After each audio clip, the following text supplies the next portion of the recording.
Well, back in 2016, Rory McIlroy and Patrick Reed gave us one of the great Sunday singles. It was drama. They were jumping around. Rory had just pure anger and passion pouring out of his eyes. They were trash talking, finger wagging. My goodness, we hope that we see something a little bit like that come Sunday at Bethpage Black. So Rory, now 36 years of age, the most experienced player in this event of anyone on either side, making his 8th Ryder Cup appearance. He has that 16-13-4 overall record here at the Ryder Cup, and is probably the biggest asset that they could have going into tomorrow's opening foursomes session. Hard to believe that this man once called the Ryder Cup an exhibition. His mental appreciation and what runs, I think, through his heart now is so deep when it comes to the Ryder Cup. And now he's 36 years of age. He's the most experienced player. He's really embraced this role as a leader for Europe. You just have to look at the way that he's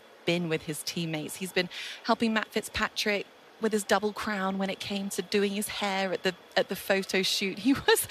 What is a double crown? Double crown. Oh, well, we'll have to talk about that off air. It's a real problem that men have with their hair. Anyway, he was also helping Ludwig Åberg tie his tie at the gala dinner. You know, he's kind of like a fatherly figure, and he really, really embraces that. Yes, he does. But it didn't come to him naturally, as stated. He didn't come to it all that just I'm ready to go in 2010 and 2012. It had to come to him, I think, just through experience in watching, you know, the Poulters, the Westwoods, all the guys who came before him, who lived and died it, and then the guys who came before him, before even Rory was on tour, you know, the Paul McGinleys, and those guys, the Darren Clarks, and so to a certain extent, and even going back as far as Sam Torrance and those guys, you know.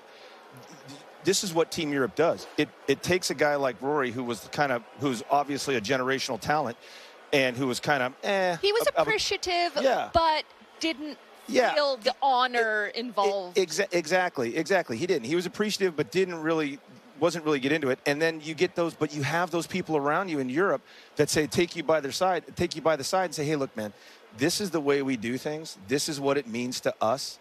And we're all one big unit, dating all the way back to when Europe was in 1979. So you got to get on board, and he has embraced it to his credit. But you know, he's got to put up, because he is the unequivocal leader of this team, Paige.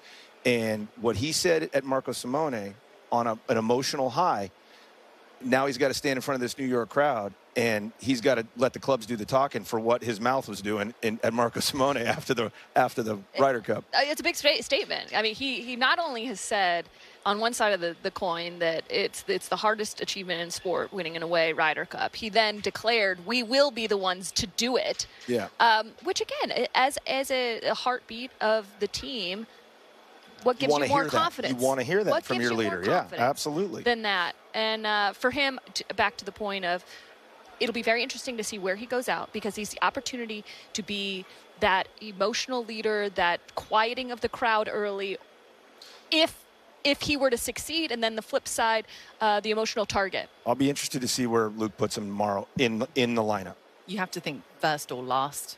Likely. Yeah. Well, that's exactly what he was last. He was anchor with Fleetwood in Rome. Yeah, and he also knows that it can be done. He was part of that victorious European team at Medina back in 2012.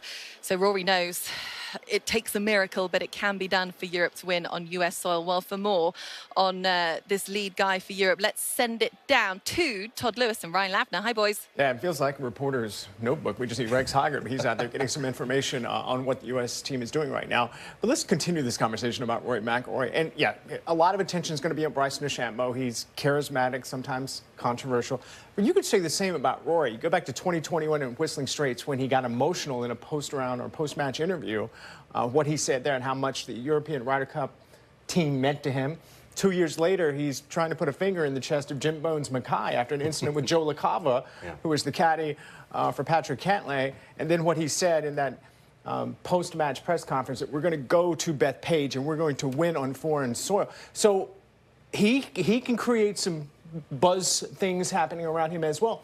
But all of those incidents I mentioned, though, were examples of leadership, in my opinion. So how would you describe the leadership of Rory McIlroy in that team room? Yeah, he leads with his play, and he also leads with his passion. When Right. Rory McIlroy talked with the media earlier today, he really touched on what I think is a huge theme for this week, and that is how do you find the right balance of engagement with the fans, which are obviously going to be pulling against the Europeans, while also being true to yourself.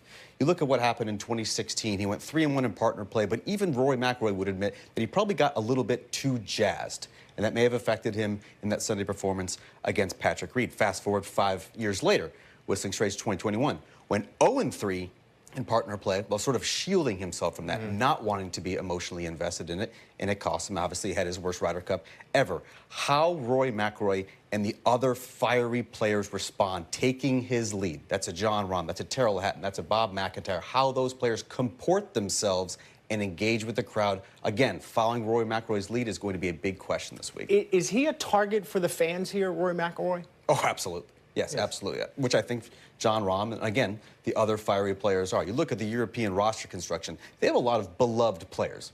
Yeah. All of a sudden, a Tommy Fleetwood, a Victor Hovland, a Ludwig Oberg, they're not going to be public enemies #1, for this week. But Europe does have targets on their back who have put themselves out there emotionally, and fans have invested in that as well. I can promise you this. I know Bryson DeChambeau was very congenial. I didn't say anything that was going to stir the pot. But I can tell you, Bryson DeChambeau wants to target Rory McIlroy. They have a rivalry. He wants to play against Rory McIlroy. I can tell you that. But this is not President's Cup style. You can't necessarily set it up. And it may happen, may not, who knows. But how would you describe, it is a rivalry. How would you describe the rivalry between Rory McIlroy and Bryson DeChambeau? Fierce, brewing, simmering, ready for some sort of explosion potentially on Ryder Cup Sunday. Who knows in that particular scenario? And look, Scotty Scheffler is the undisputed #1 player in the world. But Scotty Scheffler does not have a legitimate rivalry.